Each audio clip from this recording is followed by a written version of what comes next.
now witness the firepower of this fully armed and operational battle station. Mike Pounds.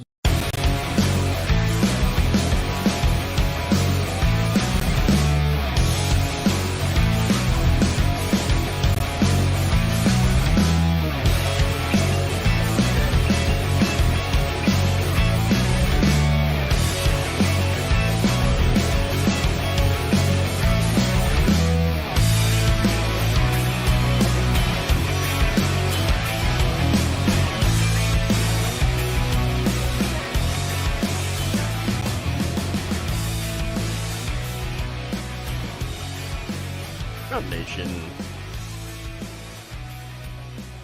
Waldorf Nation. What's up, everybody? It's Thursday. Welcome to the show. We've got a good one today. So we're going to talk about quite a few different things. First, Nikki Haley. Couple of segments on her, including MAGA reaction.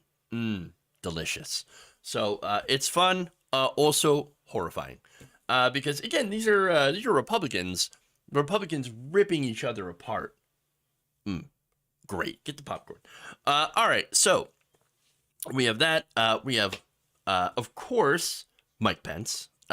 So yeah. Mike Pounds. Apparently he is, showing that he is a coward, in many different ways. So I'm going to break that down. We have also, Elon Musk retaliating against the recent unionization push at Tesla. We're going to talk about that. That's pretty important. And then the New York Times is trash. That's right. And I'm going to break down why they are trash, why I'm saying they're trash, and give you some examples. And by the way, there's also criticism here from people who were contributors to the New York Times. So we're going to talk about that and their, of course, anti-LGBTQ bias, among other things that they're biased against, progressive things. And so we've got that story. But first, you know what? A couple of notable things, by the way. As you know, I've been alerted to on Twitter here. Oh, look, another Norfolk Southern train has derailed, this time outside of Detroit. And guess what? It was carrying more hazardous materials. Of course. Of course. Are we at all surprised? Again, this is deregulation, and this is corporate greed. Mayor Pete Buttigieg, or former Mayor Pete Buttigieg, now Secretary of Transportation, could reinstate the rule that the Trump administration had gutted, to force them all, these train companies who use their massive profits to buy stock, to buy back their own stocks, to get the safer brakes. Will Pete Buttigieg actually stand up against corporations? The answer is no. And then, of course, we also have just another quick mention here of something that is also being reported here.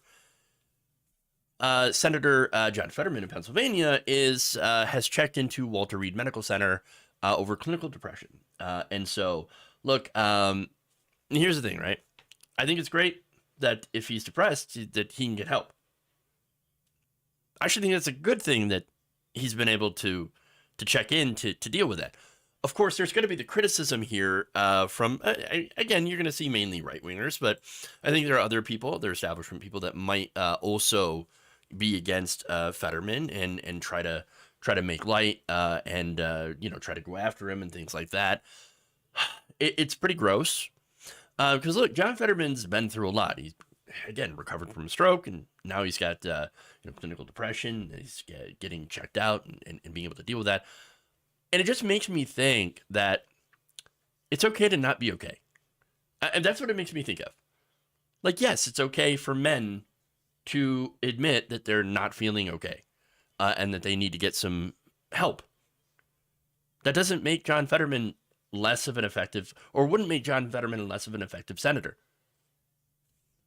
It actually makes him a better, a person, a human being, because doing that is admitting that, yeah, you're not okay and that you need a little help. And I think that's a positive thing. And I think that's a positive message to send out there, that it is okay to need help, and it is okay to get help as a man. And we in our society, I haven't, again, I haven't seen criticism yet. I'm kind of afraid to check Twitter about it, but I can almost guarantee that the right is attacking him over this. It's pretty disgusting. Yes, normalize that. Yeah, normalize being okay with not being okay. With admitting that you're not okay. And that's what I mean. And then being able to get some help. Jonathan Leiter says, I concur, we need to recognize this. Absolutely. Absolutely. If you check Twitter, you can only see more Musk tweets anyway. That's true. Do not check Twitter. Yeah, I know. The Times was one of the first to report on him these days. Gee. Yeah, I know. Bit ironic. So yeah, that's some of the new stuff, the breaking stuff that we have, that I have come across, that I just wanted to give a mention here. All right, so with that, why don't we... David Richardson says, if I had suffered a stroke, I would feel clinically depressed myself, and I'm not saying this to knock against her explanation for Fetterman. This is just me. Well, look, no, but that's the thing, though. It's totally understandable. Yes, to deal with something like that. Again, I don't think that would make him a less effective senator. It just makes him a human. Okay, anyway. Let's dive into the first story here. He'll be okay. He's working through it and should be fine. Yes, that's my hope. My hope is that, when he comes out on the other side, he gets the help that he needs and gets better. Being around other senators is an understandable depression trigger, says Ravaging Wolverine. True. Just existing in this society the way that it is. Great point. Also, USA. Yeah. landed the free home of the brave, and apparently of me pushing buttons, which really, again, no, it's mainly the land of where you get crushed by giant corporations and all that. But anyway, okay. Let's start with Nikki Haley. Existence is pain, Jerry. Oh God, I shouldn't even quote that. With all that Justin Roiland stuff, turns out he's a massive creep. Oh well. Terrible. Yeah, but at least he's got fired.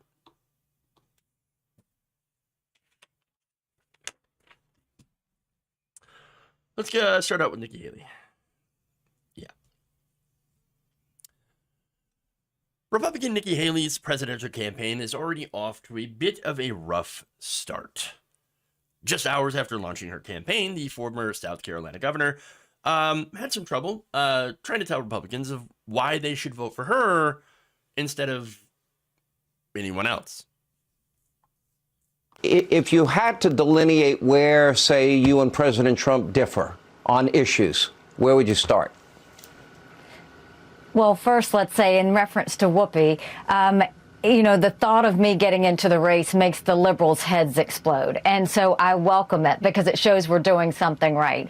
When it comes to what we're looking at now, listen to the first 20 minutes of your show. Look at everything that's wrong in this country and tell me we don't need new leadership. But the difference is we need new generational leadership. We have to leave the status quo. We have to leave this chaos behind. And we've got to start talking about the future. You need a Washington outsider that's going to come in. I had to stop it there because That went on for about 3 minutes. Yeah. You need a Washington outsider because look at all the problems caused by Joe Biden and the leftist Democrats. By the way, like, I just want to address, like, the statement where she says, just what people said. My entering the race makes the liberals' heads explode. Really? No, it actually doesn't. Look, the truth of the matter is that she's got absolutely no chance. No chance in the Republican primary, but we'll get to more of that. But all right, her response though was a lot of words, many words, but not really answering the question. In fact, she clearly dodged it, and there's a reason for that, of course. Nikki Haley she said, but funny enough, she paints herself as an outsider. No, there's nobody more inside the Republican Party than Nikki Haley. I mean, come on. And again, she's a consummate weather vane politician, going back and forth, criticizing Trump sometimes, and coming back and sucking up. And, she's basically an establishment Republican. She's trying to have it both ways, right? Now, being an establishment Republican, we really don't even have to have her answer the question about the policies she believes in. We already know. More tax cuts for the rich, more deregulation for corporations, more cuts in social spending, the safety net. All right, there we go. So the question is, what's she bringing to the table for Republicans in a primary that would get them to vote for her? Well, she had a chance to answer, again, because Sean Hannity wasn't letting it go. And, well, here's how that went. Let me go back to my original question, though, because anybody that is looking or seeking a nomination, you're going to be comparing and contrasting your policy positions, your views, what direction you want to take the country with your competitors.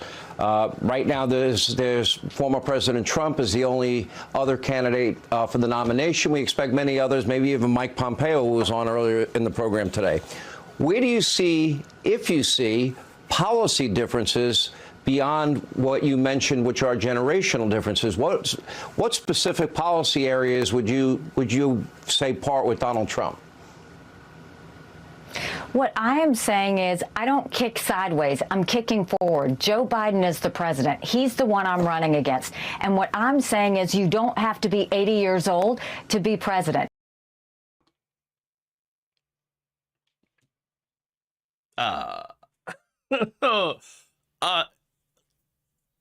She has to know this. She's running in a primary. You kind of have to fight with other Republicans in order to win the primary. You're not running against Joe Biden right now. Look, so she's got to make a case to Republican voters why they should vote for her instead of Donald Trump. And so far, the only thing that she has is, look at me, I'm young. Oh, okay. Now, she's also a couple of other things. She's obviously a woman and obviously is an immigrant. Now, the reason that she doesn't stress that too much, and that said, she did come out and say, I am a proud daughter of immigrants. Okay. But she doesn't really, focus too much on that. She's focusing more on the, look at me, I'm young, I'm a fresh new face. Well, she doesn't talk about, or focus on the fact that, she's a woman so much because that's going to count against her in the Republican primary. Her entire campaign slogan is, I'm young, you're old. During her announcement, she called for mandatory mental competency tests for politicians over the age of 75. Oh, okay.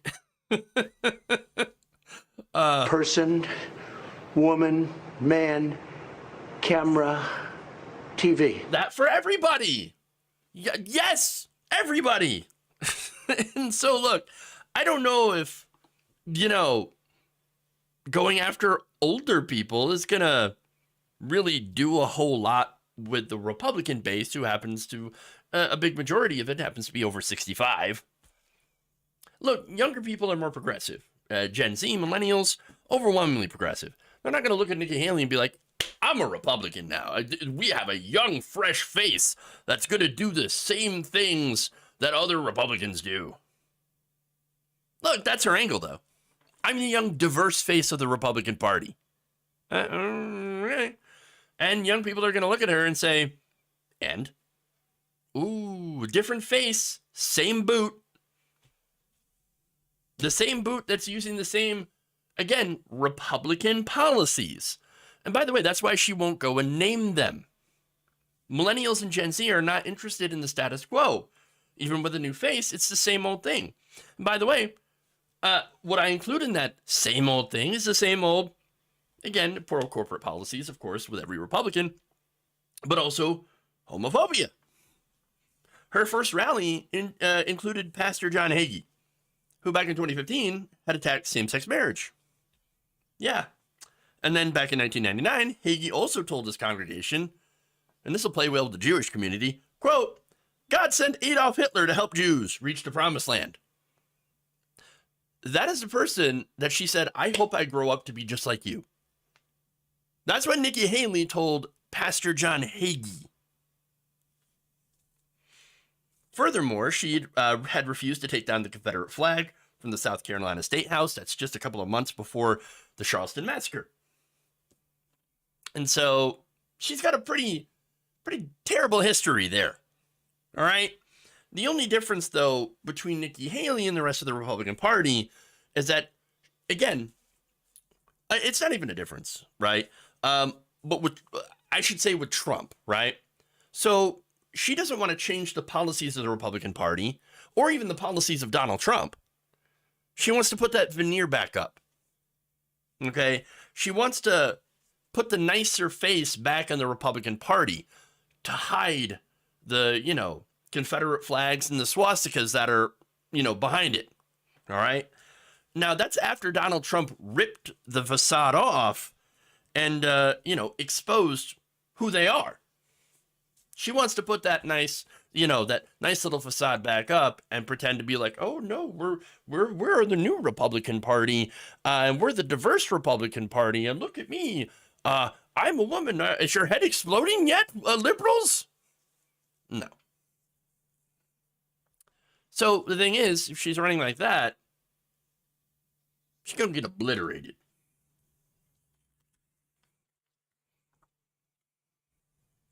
All right, there's more on Nikki Haley.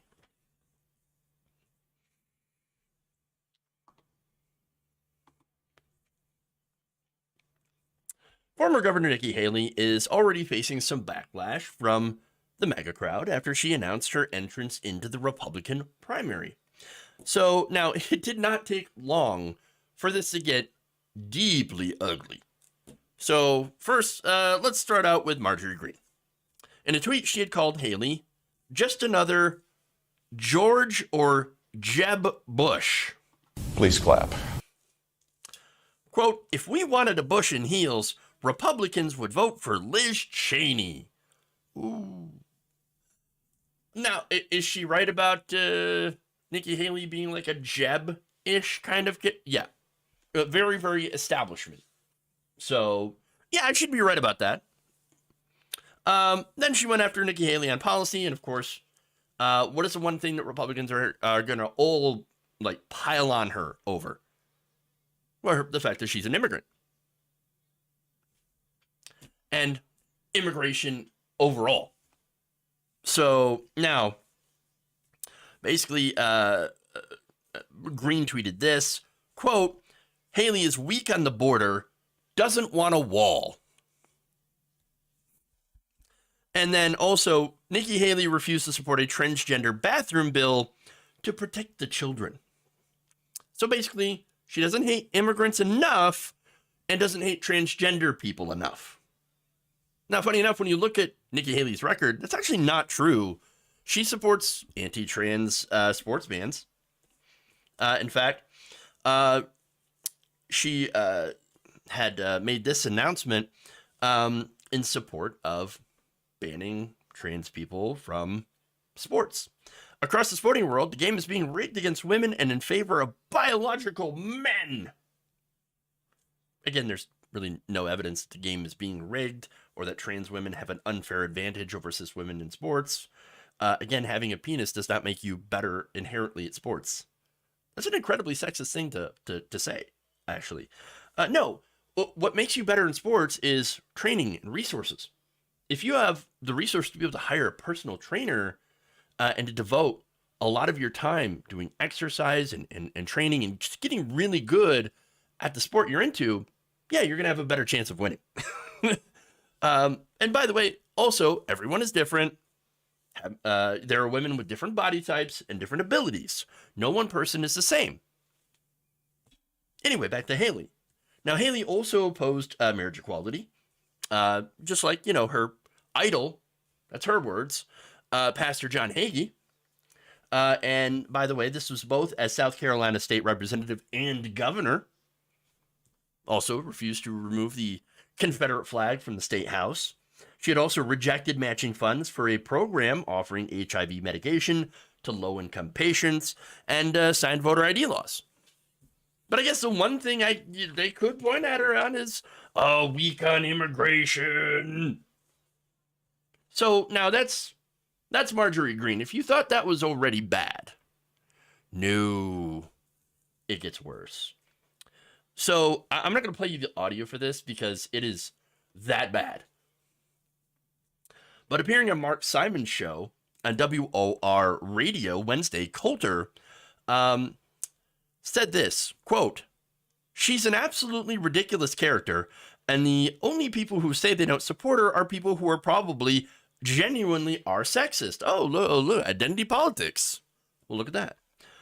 She said, oh, I support the girl. Good for you. You like girls.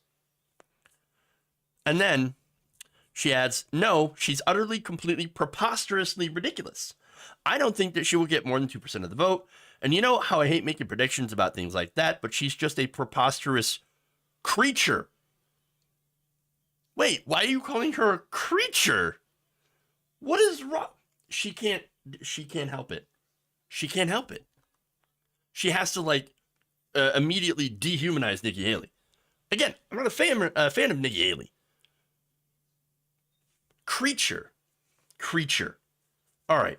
Now it gets worse. She then insults Hindus and says, why don't you go back to your own country and reconsider that history? And it's something about worshiping cows. It got super weird and racist. But again, it's Ann Coulter, so of course you would expect that. And then she added, this is my country, lady. I'm not an American Indian, and I don't like them taking down all the monuments. Of course. Of course. So look, these are the kinds of people that Nikki Haley has to deal with in order to get the Republican nomination. Basically, racist. Now, I have one more response here. This is from Donald Trump. His response was a little bit more interesting. Just hours after she announced, he took to True Social, posting this. She's polling at 1%. Not a bad start. The sarcasm there, it's just dripping. He added, Nikki Haley has had a hard time making the decision to run for president because she very, very publicly stated that she would never run against the president. He did a great job and was the best president in my lifetime. By the way, that was one of the times where she was kissing his ass. So there's that. I told Nikki to follow her heart, not her ambition or belief. Who knows? Stranger things have happened. Yeah. Look, these reactions, they're not at all surprising. And of course, MAGA Republicans are going to be attacking her and all that. We expect it. We expect it. Now, what's interesting here is whether or not establishment Republicans, especially since she's going with, oh, I'm such an outsider. BS. Are they going to support her? And I think the answer is no, because why would they when they have somebody like Ron DeSantis? They have Ron DeSantis, and of course, they're propping up DeSantis to take on Donald Trump, who the base loves. Now, that said, Trump, he ain't done. The base loves him, and when it comes down to it, I think there's a very, very strong chance they're gonna nominate him again. So that's why I don't think Donald Trump's worried at all about Nikki Haley, because she ain't got no chance.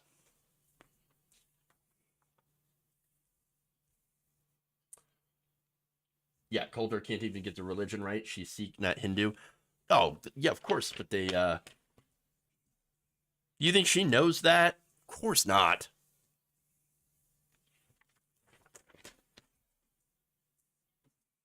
Idiots always tend to confuse the two. All right. Let's go to Mike Pence.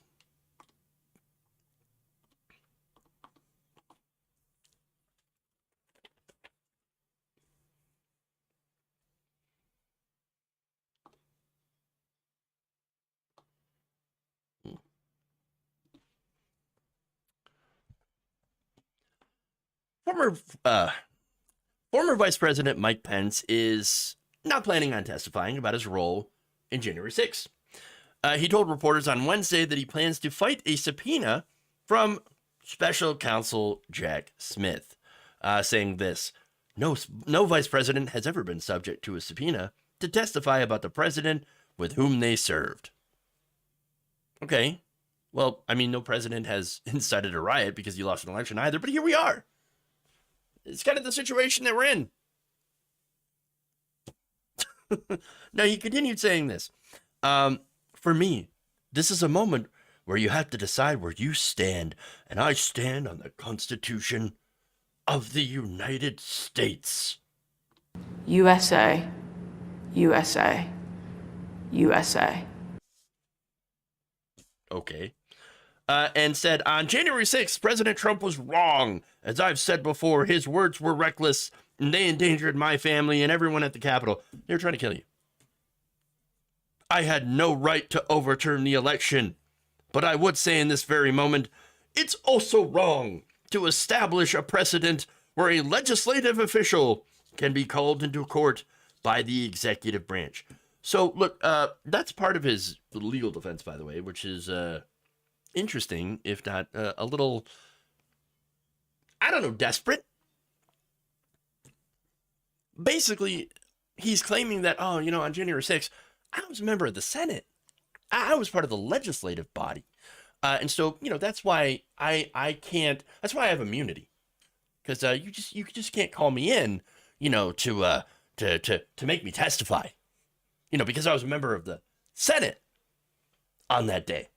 Oh, okay. That's very, very shaky legal ground. Okay. Nonetheless, he's doing it. In fact, he says, we're prepared to take this fight into the court, adding the expect Trump will also challenge the subpoena on executive privilege. Yeah, of course. So now look, here's what I think about this. Mike Pence is a bitch. He's a coward. and look, he wants it both ways. All right. Now, why do I say that? Because it's obvious that Mike Pence has political ambitions. Yes, he wants to jump into the 2024 race. Is he going to challenge Trump? Yes and no. Yes, obviously, because he might be going for the nomination. There's a good chance he'll be jumping in. And of course, that'll be direct challenge to Donald Trump. At the same time, he won't actually speak out and challenge Trump. The only thing that he says is, well, I think January 6th was wrong. Okay. Now, Republicans like him have a tightrope that they have to walk, right? They need the Trump base. They gotta have the Trump base in order to get through the primary. But then after you're through the primary and into the general election, you're gonna have to somehow appeal to enough independents and Republicans to win the general election. And for Pence, he ain't gonna make it through that primary. He is persona non grata among the MAGA base. They don't like him. And they don't like him because he's a standard slimy politician and a complete coward. And that just happened to speak out against Trump and didn't steal the election for them. What Trump tweeted about him on January 6th was actually true. He didn't have what it takes. Now, the reason, of course, he didn't have what it takes is because he was so cowardly. He didn't want to do anything to put his ass on the line. He did what he did, not because he cared about the country and democracy. No, he did it because he knew that it wouldn't work and would actually lead to negative consequences for himself. And I say that because before he would try different legal tactics in order to see if they could overturn the election. They couldn't find anything. There was no constitutional provisions to allow the overturning of an election.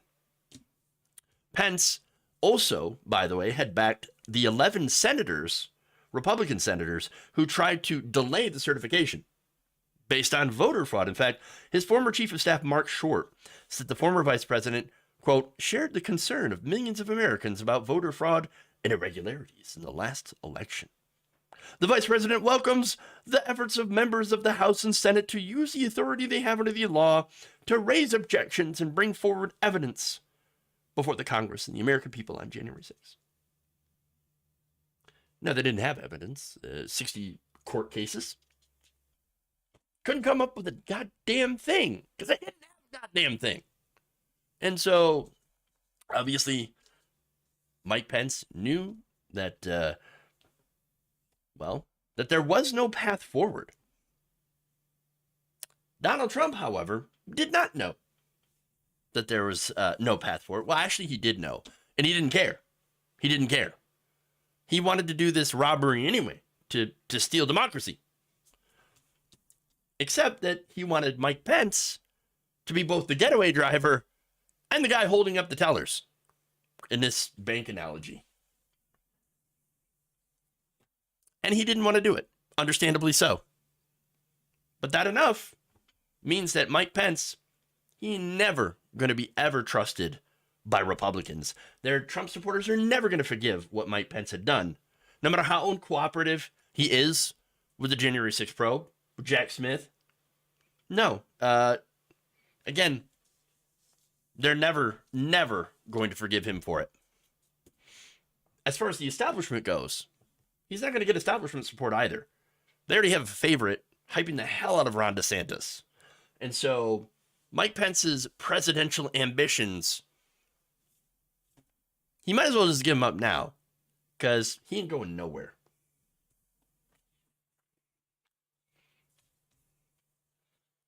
Sad baby.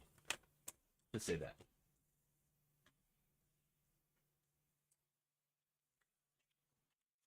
All right.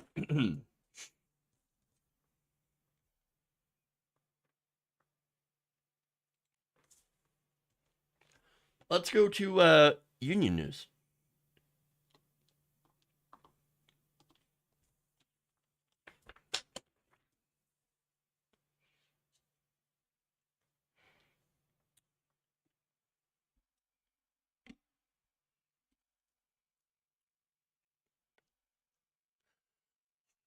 It appears that Tesla had fired dozens of workers from its factory in Buffalo, New York on Wednesday after, well, an organizing committee at the Buffalo Gigafactory had announced their new campaign to organize a union.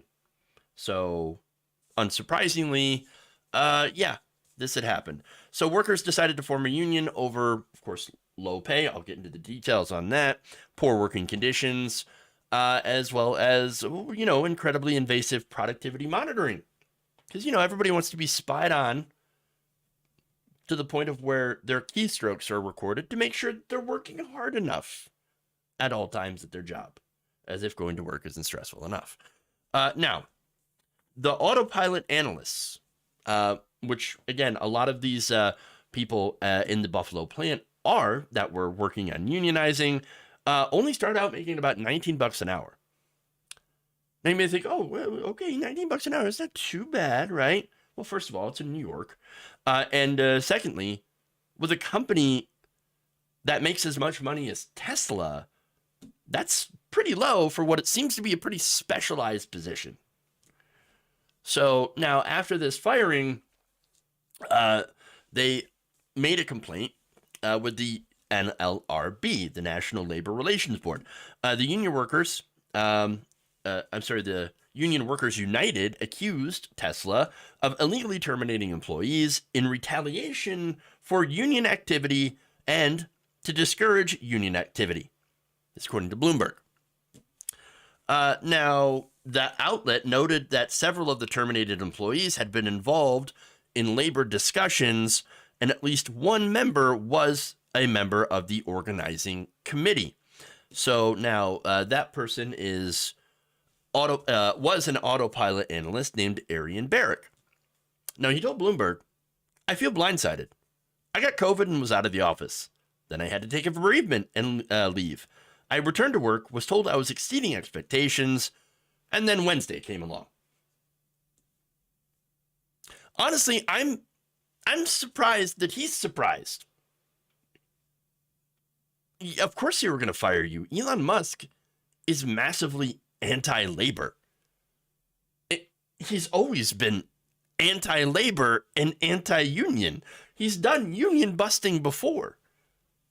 At any time that there was even potential talk about forming a union at Tesla, he cracked down. Why are you at all surprised? But okay, look, this was always going to be the response. We know this. Not only does he hate unions, but of course he's a man baby who fires people over dumb things. That said, he went crazy. According to the outlet, the day after Bloomberg News quoted several Tesla employees discussing their workplace concerns, the company sent staff a message announcing new sections of its policy on workplace technology usage. The changes included a directive to protect the confidentiality, integrity, and security of all business information. Is it though? No, I think it's more of an effort to crack down on doing any sort of organizing. This is the company saying, we're watching you and we're going to restrict everything that you do that could, that you could potentially use to organize your fellow workers. We don't want that. So now, I mentioned some of the already outrageous productivity monitoring, right? So they track your keystrokes to make sure that you are actively working at all times. The tracking feature allows managers to see how long employees spend on each assignment, as well as how active they are on the computer throughout the day. 6 Tesla employees told the publication that they avoided taking bathroom breaks due to the system. That is insane. Seriously, work sucks enough without your boss. It doesn't have to be breathing down your neck right behind you. Now they could just do it behind their own computer screen. Cubicle 314, you are not productive enough. You will step up or the beatings will continue. It's going to get to that point.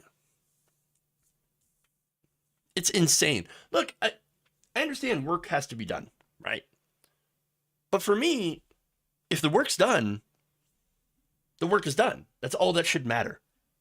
If it's done and done well, I don't care if you're, whatever, having a conversation, say at employees, if you're, having a conversation, you go get up, you get a snack, whatever, and then you come back and you get your work. As long as you get your work done at the end of the day and it's done well, I don't care. Why do we have this culture where you must, like, in every way, shape, and form, grind your employees to dust? I've never understood that. Never understood it. It is horrifying, the work culture that we have in this country. Yes, the beatings will continue until morale goes up. That is the correct saying, but still, it's just absolutely horrifying. The kind of stuff that, and by the way, it's not just Tesla that does this. Well, no, this has been documented for quite some time. A lot of big companies do it. That stuff ought to be outlawed, honestly.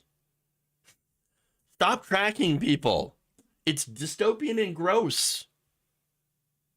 Okay, but anyway, there's no wonder that they wanted to join a union or form a union. So more details, right?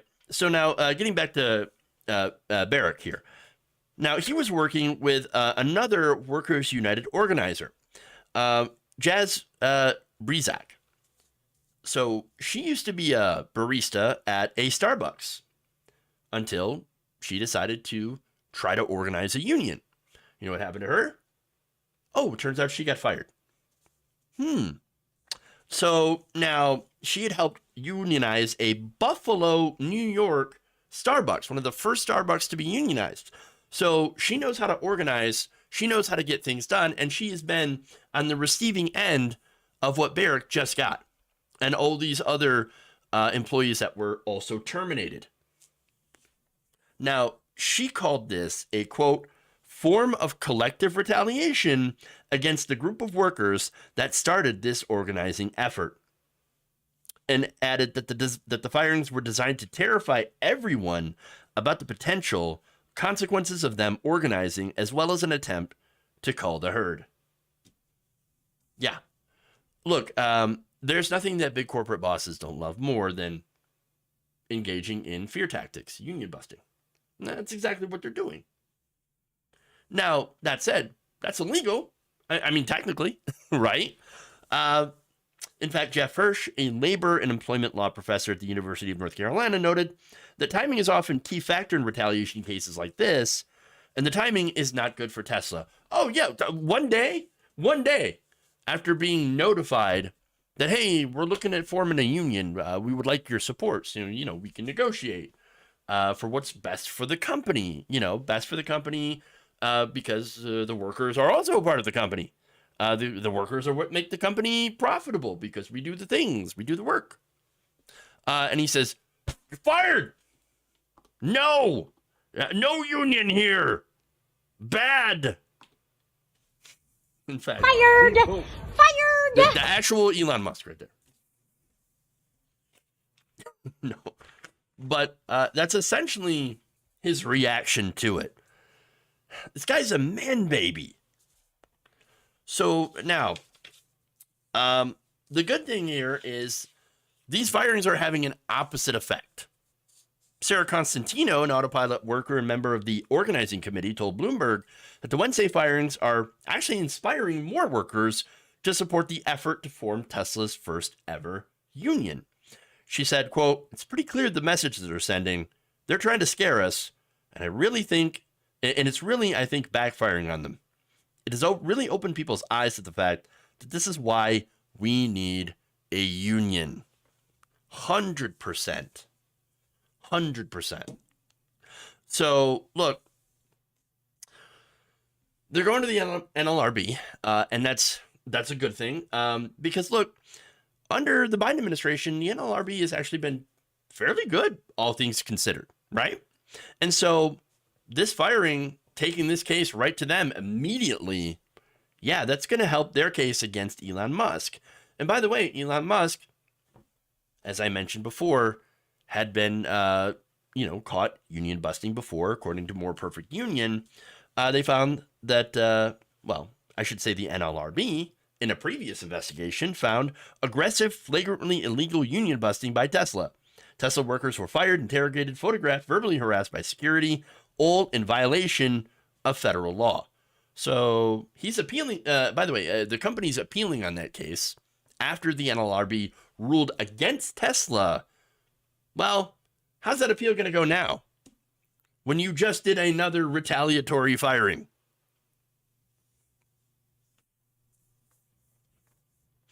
Now, one more thing. There's a union. There's a union Twitter account, Tesla Workers United. You should probably follow them at United_Tesla, which is the account for the spokespeople. And the reason I say you should probably follow them is because otherwise you won't see their tweets. Elon Musk, after all, owns Twitter. You don't think he's trying to shadow ban them? Well, but I believe in free speech. Do you, Elon? Do you? No, of course he doesn't. I wouldn't be surprised if he bans that account. Especially since they're putting out stuff like this. Quote, we're angry, but this won't slow us down or stop us. They want us to be scared, but they just started a stampede. These firings are the exact reason why we need a union at Tesla. We believe we can do this, but more importantly, we believe we will do this. 100%. Hell yes. By the way, labor power, it's really the only power that we have in this government, in this, this corrupt dystopia that we live in right now. USA, USA, USA. You want to actually, fight for good things, we have to get together and we have to, use our collective labor to win and secure our own rights. Better pay, better pay, benefits, things like that. And so, yes, the future depends on labor power. And I absolutely love to see this unionization push. And I hope they will continue to put Musk's feet to the fire as well. And I also hope that the NLRB will also rule against Tesla as well. Okay. One more thing. One more story.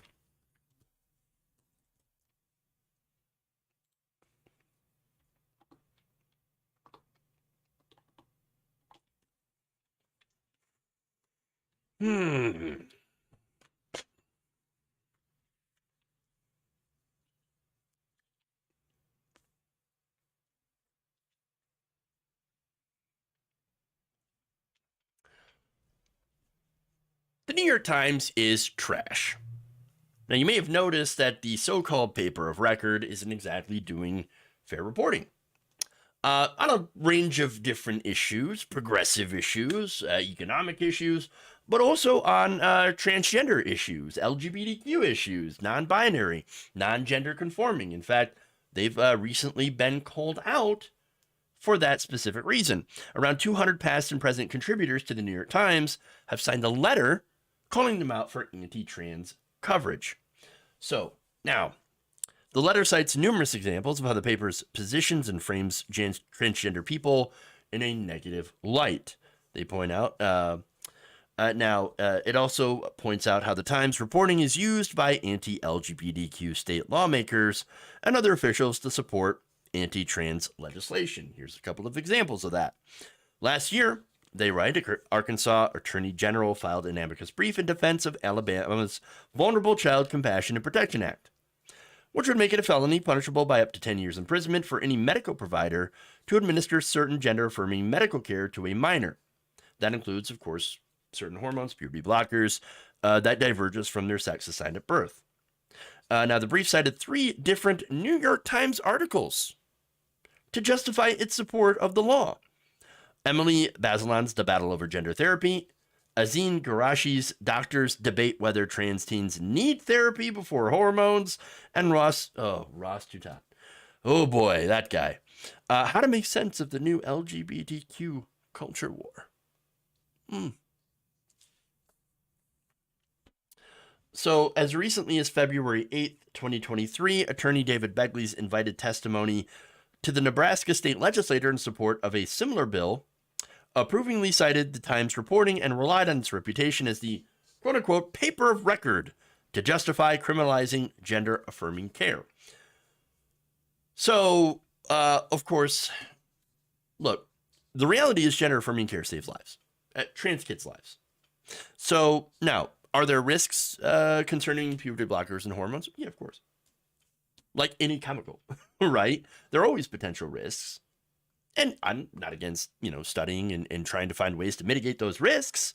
But again, those risks they basically are dwarfed in comparison to the fact that you are saving trans children's lives. Okay? This is why all the major medical organizations in the United States support gender-affirming healthcare. But see, the New York Times, however, they do not. But to be fair with the New York Times, they seem to have been on the wrong side of history a lot. Let me give you some examples here. The letter cites homophobia. In 1963, the New York Times published a front page story with the title, growth of overt homosexuality in city provokes wide concern. In it, it is stated that homosexuals saw their own sexuality as an inborn incurable disease, one that scientists, the Times announced, now thought could be cured. Wow. Wow. In 1975, the Times also published an article by Clifford Jere about what he calls a queer cruise, featuring a sadomasochistic fashion show. Sounds lovely, actually. Sexual anarchy. On the urging of his shocked mother, Times publisher Arthur Oakes Sulzberger sent down an order to quote unquote stop covering these people. Gee, I wonder how he feels about the LGBTQ community. Now the letter, and there's more, examples of this in the letter, but it closes with this quote: "There is no rapt reporting on the thousands of parents who simply love and support their children, or on the hardworking professionals at the New York Times enduring a workplace made hostile by bias. A period of forbearance that ends today." Ooh. And again, these are people that contributed to the New York Times. And they're tired of the editor's shit. That's what's going on. And so, good. I look forward to it.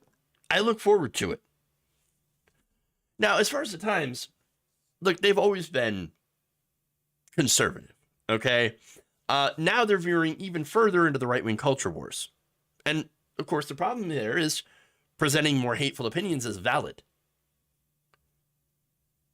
They've already always supported the right wing when it comes to anything economic, of course. Oh, yes, rich people, should they get more money? Well, of course, the New York Times, paper of record. Should we deregulate industry? The New York Times says, of course we should. Oh, yes. We should also deregulate media as well. But we will never, ever allow independent media to flourish, and we will make sure to crush progressives and never have them on. Oh, a progressive wants to write for the New York Times? Never. Never will never happen. No. We're the paper of record. We can't allow the riffraff and the trash to write articles. No. Speaking of record, again, they've got a record to be ashamed of. And by the way,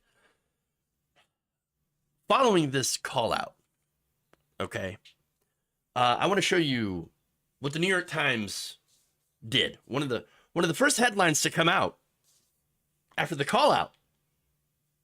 Ready for it?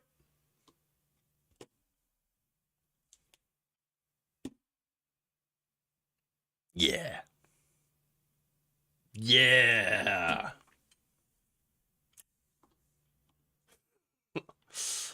Oh, for fuck's sake. And then, by the way, Alejandro Caraballo also tweeted this out, by the way. This is... Hold on. So the top one is... These are both the same article. So the top one was the original headline. The relentless attack on trans people is an attack on all of us. Wonderful. Great. Oh, that's a great headline. It's a great article, right? The editors went through and changed it to the bottom. There is no dignity in this kind of America. Why would you take any mention of transgender people out of your headline? Why would you do that? That seems rather strange. Look, what they're doing is that they're making their mark as a deeply right-wing, transphobic publication. That's the New York Times. Way to go. Way to go, New York Times. You suck. Paper of record, my ass. Ugh. All right. You know what? I'm actually done. That's really all the stories that I had ready for you today. So I guess I'm going to duck out a little bit early. Honestly, I never watched or read any of her books. Yeah, you know what? I was never a Harry Potter fan. Ever. Never read it. Don't care about the game. Even though I am a gamer, I was just like, no, not really interested. The setting, the story, plot, whatever. Nope, not interested at all. Yes, I never cared for JK or Harry Potter in general either. To be fair, though, Daniel Radcliffe, kind of based. So, all right. So let's see. Let's see if there are any comments here, super chats or anything like that. Randy Terpstra, thank you for becoming a member. Appreciate that on YouTube.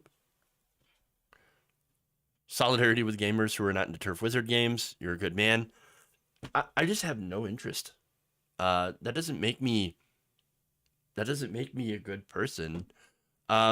Actually, you know, being a good person is just standing up for trans rights in whatever way that you can, really. Let's see. It broke before that Fetterman is at Walter Reed for depression. Yes. Let's see. Let's go over here to Twitch. No, thank you for the new follow. Swims with Whales. Appreciate that. All right. Yeah. That's it. Thank you all. Appreciate you. Please like and share the stream on the way out. We'll find someone to raid, by the way. Let's see.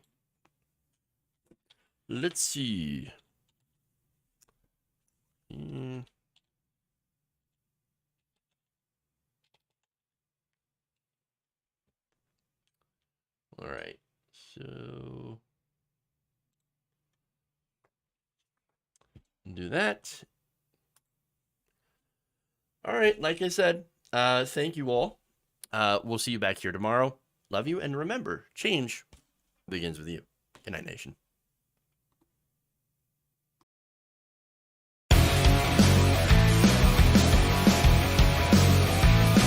There's insanity in the control room. Who's got a hammer?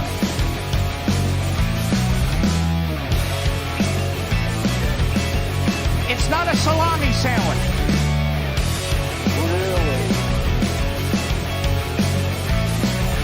They want to make you drink Starbucks every day from now until forever. Disappointed! No. Well, I do not consent.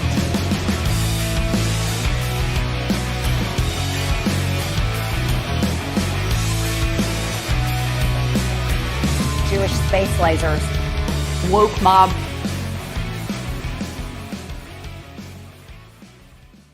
They're kicking me out the door. They're kicking me out the door. Up yours, woke moralists. We'll see who cancels who.